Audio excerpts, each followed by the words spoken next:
gentlemen. Today, I want to discuss with you a critical topic for all of us. It's our career growth in medical affairs. In fact, career growth in medical affairs has always been a big challenge. That's to tell you the truth.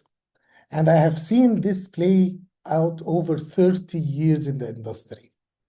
And I do believe that each one of us owns his or her own career in medical affairs. So let me tell you frankly, I have seen many colleagues who decided to change roles or even switch to other companies or organizations and went on to build a successful, fulfilling career and to prove real impact. But on the other hand, I have also seen colleagues who made poor decisions. Yes, poor decisions. Either by accepting the wrong position at the wrong time or by taking path that later they regretted.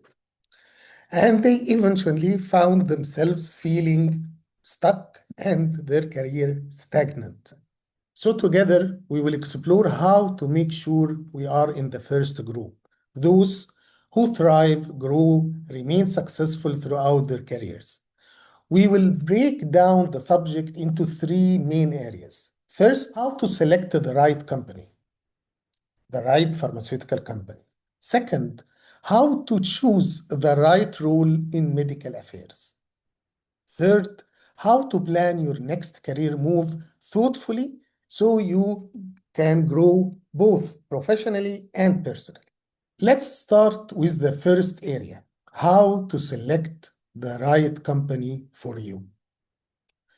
When you begin to evaluate which company to join as a next career step, for example, there are 5 key parameters you should focus on.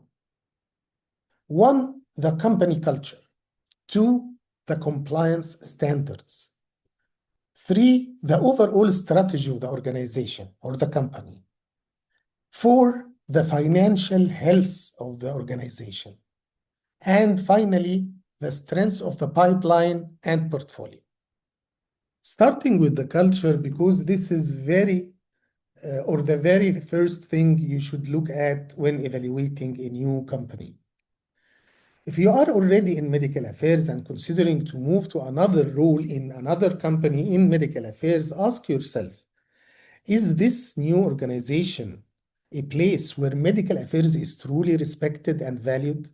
Does the leadership of this organization understand the importance of science and evidence generation? Or is their entire focus purely commercial? A positive sign is when medical affairs is really involved early in the strategic discussions, helping to shape the brand plans, co-create omnichannel engagement strategies, and drive evidence generation. This means that medical affairs has a seat on the table, and it is perceived as a strategic partner.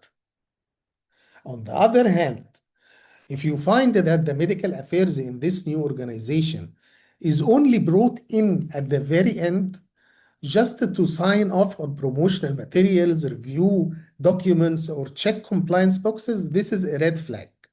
It suggests that the company is a place where medical affairs is treated as any supportive function rather than being a strategic one. And this by itself can be a limiting factor for your career growth.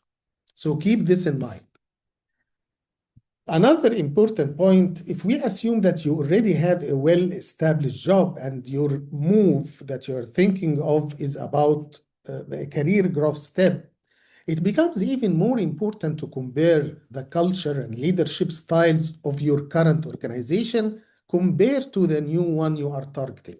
This is not just about a new title or a higher salary. It's about really making sure that the new environment is a genuine step forward in your career.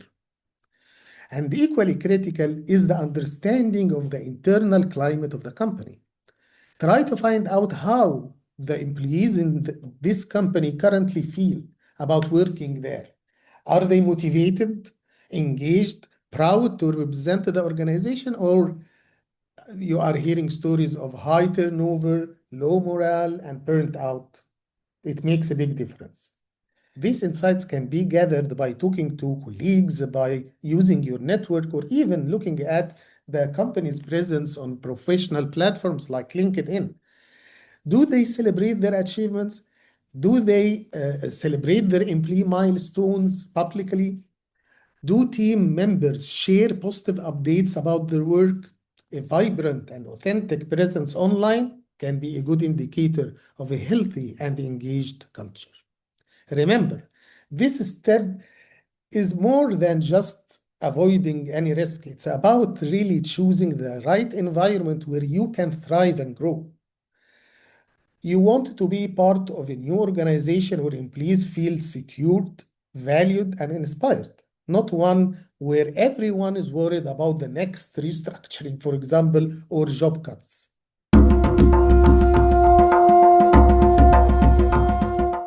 The last point we can mention regarding culture is the difference between American and European companies. They are two different approaches. And really, we cannot say that one is being better than another.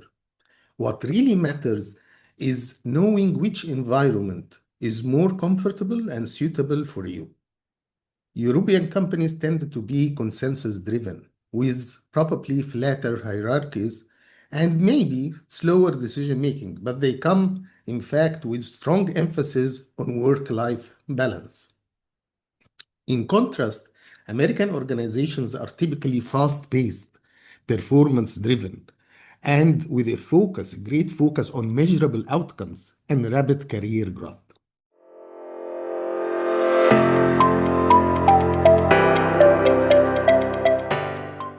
Let's now move to the next parameter that you need to look at when evaluating a new pharmaceutical company, which is the compliance standards. And here we have to know one important fact that a company with a strong compliance does much more than sharing policies and standard operating procedures. They actually train, coach, and empower you to make the right decisions. This is not only to protect the company, but also to protect your professional integrity. Don't forget that you will be working or continue to work in healthcare, and this is a very high risk industry. So, weak compliance could leave you exposed to risky situations, but also could harm your reputation. In my personal experience, colleagues who moved from high compliance standards to a company with weaker standards in compliance were never able to cope with the change. And at least I know personally three colleagues who I personally trained left these new companies few months after making the decision. So that's another comparison you have to run. Where are you now and where you are heading? And accordingly, you can ensure that you are making the right decision.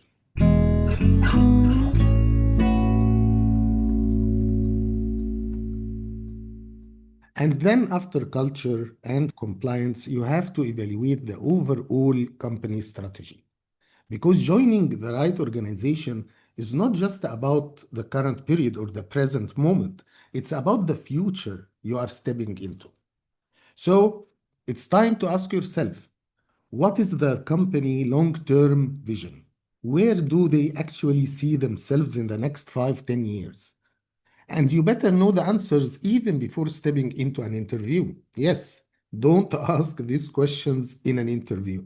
Look at public communications, investor reports, press releases, and leadership presentations so you will understand the future projections. And by the way, this will help you a lot in the interview. For example, are they investing in growth areas, launching new products, and expanding into new markets, or they are going through multiple restructuring and cost-cutting cycles, which is common? This will give you a sense of whether you are joining a company on the rise or one that is just trying to maintain the flow. Regarding the financial health of the company, this is one of the most important but overlooked factors when evaluating whether an organization is the right fit, especially if you are targeting a leadership role. Because as a future leader, your ability to deliver results will depend not only on your skills and vision, but also on the resources and stability and support the company can offer you. So you can look, for example, to the stock performance of this company over the past 12 to 24 months. Look for trends rather than a single data point. Because a stable and steady growing stock price often reflects investor confidence, healthy product pipeline, and also sound management decisions. This typically means you will have to assess these resources, budget reports, cross functional support, leadership presentations. You need to implement new ideas and drive impact in your role. And that's why you need this information. In short, aligning yourself with a financially sound and forward looking organization sets you up for success. As a leader, you will be measured by the outcomes you deliver, and you want to join an organization where the environment allows you to thrive, innovate, and make a meaningful impact.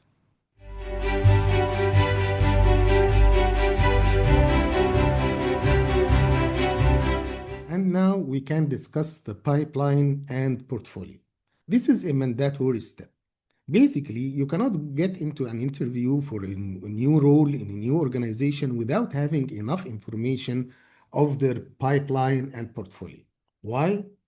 Because strong, significant, robust pipeline will keep you intellectually engaged. It will give you opportunities to publish data, for example, work on investigator initiated studies, and contribute to meaningful launches. On the other hand, if the organization has an empty pipeline or relies heavily on legacy brands, you may find yourself limited to maintaining mature products without opportunities to grow your skills. That is to say, that when assessing a company, don't just look at the products on the market today. Look at the overall R&D strategy, research and development, to see what the pipeline may bring in the near future. Some companies focus heavily on innovation, putting a lot of resources into cutting edge areas like gene therapy, mRNA platforms, oncology, vaccines, or rare disease breakthroughs. And these environments can really be exciting and, of course, intellectually stimulating. But they also carry higher risk because if you fail the trials, can really and dramatically shift priorities and even budgets. And we have seen this before. Other companies may focus on established low-risk R&D model and they optimize existing therapies, reformulations, and life cycle management. These companies often provide more stability and predictable growth, but they will not offer you the same opportunities to be part of the first in class or game changing launches. So, this is what you need to study before making a decision. The strongest organizations are those that really balance both approaches. They maintain a solid base of established products that ensure business continuity while simultaneously investing in true innovation. This balance means you can overcome market fluctuations without putting all their eggs in one basket. And for medical colleagues, for medical affairs professionals, it means you will get exposure to both the fast paced, high stakes world of innovative launches and also the strategy of maintaining leadership in mature therapeutic areas. And this balance will help you personally and professionally to build a more versatile skill set and to prepare yourself for more leadership roles in the future. Later on, when we discuss which role to choose in medical affairs, we will explore the advantages of working across different portfolios and disease areas. I have always recommended my team to consider moving between therapeutic areas to broaden their scientific knowledge rather than limiting themselves to the opportunities available within a single disease area or field.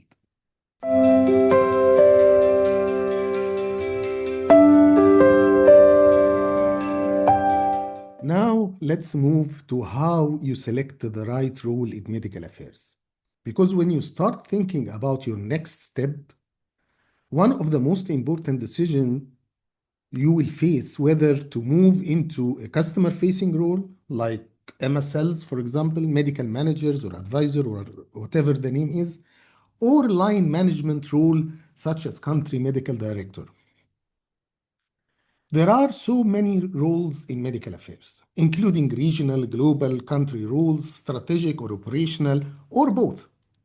And this is where things get a little tricky because titles, grades, and even responsibilities vary dramatically from one organization to the other.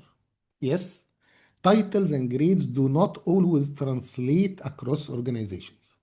For example, if your grade is 100 in one company, that doesn't necessarily mean that grade B in another company is lower or higher or even equivalent. You never know. Each organization has its own grading system, its own internal hierarchy, and sometimes even its own terminology.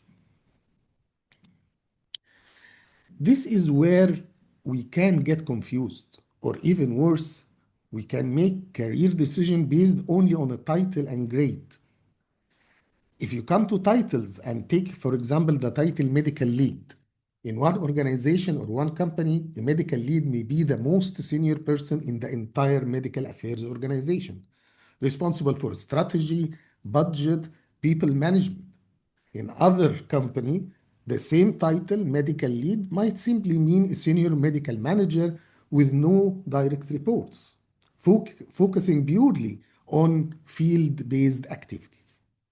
In some companies, the title might even represent an interim period or project-based role without long-term scope. This is very important. So if you only compare titles and grades, you might either overestimate or underestimate the opportunity in front of you. So titles and grades across different pharmaceutical organizations cannot be compared. And that's why it's crucial to dig deeper and evaluate more than just the job title. There are four key factors that can help you to go beyond the surface. One, understand the role beyond the title.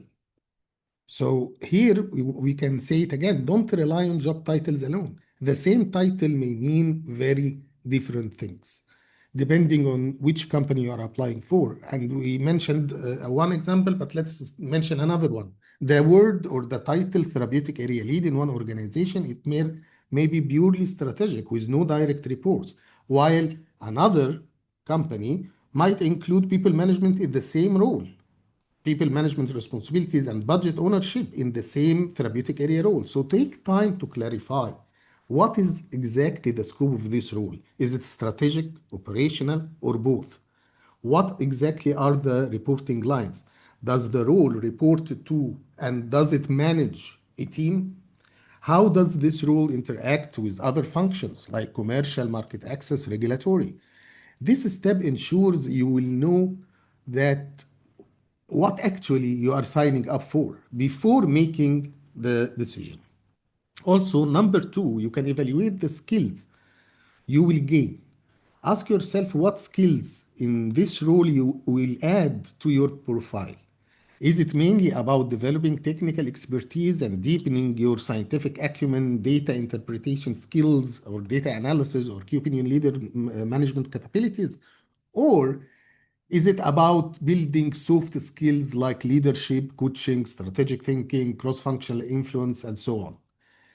For an example, MSL role might sharpen your scientific communication and strategic building, strategic planning, relationship building skills as well with key opinion leaders. On the other hand, the therapeutic area lead may build your ability to manage strategy, budget, and cross functional collaboration. On the other hand, the country medical director could stretch your capabilities and skills in decision making, for example, under pressure, and leading diverse teams. So each role can be a learning opportunity. You need to see what you have, what you are missing, and align this with the future step you are making. The third step is to align all this with your career aspiration. You need to reflect on your personal aspirations and ask yourself, do I see myself as an individual contributor thriving on being close to science and the field, or I wanted to grow as a people manager, leading and developing others while shaping the medical strategy of a country or a region? And where do I want to be in the next 5 years? In a specialized expert track or heading a team and making higher level decisions? The last step in this preparation, if we can say so, is to ask about the job description and clarify the responsibilities of the role. And the message I want to share with you here that there is no one size fits all. Your choice will depend on different opportunities available, but also the future you want to create to yourself. Another critical element to consider when planning your next career move in medical affairs is your current therapeutic portfolio, the products or the disease areas you are currently responsible for. This is one of the most important and powerful ways to shape your future expertise and to keep your career moving forward. As mentioned before in this earlier in this session, my strongest advice in this regards was to keep changing and expanding your portfolio over time. Why? Because medical affairs is fundamentally about understanding science, interpreting data, and translating evidence into practice. The broader the scientific base you build, the stronger and the more versatile you become as a medical leader. It is always an advantage in any interview when you have experience in multiple therapeutic areas. So let's discuss the benefits of having experience in multiple therapeutic areas. One, it maximizes your exposure to science. When you when you rotate through different therapeutic areas, for example, moving from oncology to immunology or from vaccines to rare disease, you are exposed to new clinical data, trial designs, new mechanism of actions, and different regulatory landscapes maybe. And number two, by changing the therapeutic areas, you build the transferable skills. Different portfolios stretch different muscles, yes. Working, for example, on oncology portfolio might develop your skills in evidence generation because oncology is a highly data-driven area with complex clinical trials. But on the other hand, working in primary care, for example, might enhance your ability to scale communication and educational skills to large audience, such as a general practitioner or a different category of clinicians. Rare disease portfolio often requires strong collaboration with patient advocacy groups and health authorities. Building your skills in this will help also to develop your skills in access and policy shaping. By changing portfolio, you accumulate transferable skills that anyone in medical affairs needs and that you can use later on in any future role. The third benefit, in my opinion, is the avoiding career stagnation. This is also a very important reason or benefit for changing the therapeutic areas because colleagues who map themselves to a single therapeutic area for too long often limit their growth. And we have seen a lot of examples about this. And being stagnant in one therapeutic area may become very specialized, which is good, but sometimes too narrow to develop, which can make those colleagues less competitive for senior roles that require broader strategic oversight. And if we talk about leadership positions like country medical director, regional medical heads, they usually expect you to come with multiple therapy area expertise.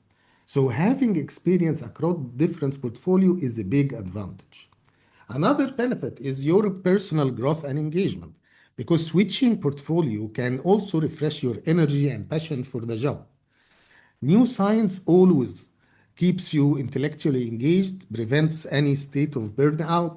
It challenges you to keep learning, to develop new relationships with different key opinion leaders, and to stay on top of the evolving treatment guidelines.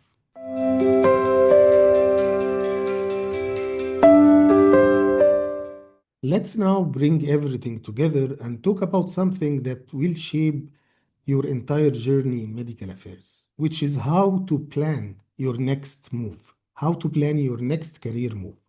This is not a small decision. It's one of the most important choices you will make. And it's rarely as simple as looking at a job title or a salary figure. This is about alignment, aligning your next step with your skills and your aspirations and your long term growth. So, first, and as we discussed, you must look beyond the title and the grade. This is where many mistakes happen and where many professionals make their first mistake. Titles and grades can be very misleading when you compare across different companies. And we had shared a few examples about this. Next, think carefully about the type of the role you want. Do you want to go into a customer facing role, or you want to be closer to the field, engage directly with key opinion leaders, and stay connected with real world practice, or you prefer something else? Next is the portfolio and the pipeline. And this is one of the best ways to accelerate your growth in medical affairs is by expanding your exposure to different therapeutic areas. And as I mentioned, my advice is to keep moving between therapeutic area and don't let yourself get stuck in one therapy for long term. Colleagues who spend their entire career really in the same therapeutic area often they limit their growth opportunities and miss out on broader chances. And when we started this tutorial, we mentioned that the role itself is not the only factor. You must look at the bigger picture, the company culture, and its structure. Two companies can offer the same job, yet your experience in each can feel completely different. There are four factors that we didn't deeply discuss today, but also they worth the discussion or mentioning. First is the geography and the market complexity. Second, let's not forget about work-life balance. This is important in this industry. Compensation, salary are also important factors, and also visibility and reputation of the organization. And finally, always bring it back to your long term plan. Ask yourself, where do I want to be in the next 3 to 5 years? And will this role move me closer to this destination? This will help me grow the skills, relationships, reputation I need for the next step. Because at the end of the day, the best career move is the one that grows you as a professional, as a leader, and also as a person. So take time to reflect deeply and choose wisely. Your career in medical affairs is not a sprint, it's a journey, a long journey. And every move you make should bring you closer to the future you wanted to create for yourself and probably for your family. Thank you and see you next time.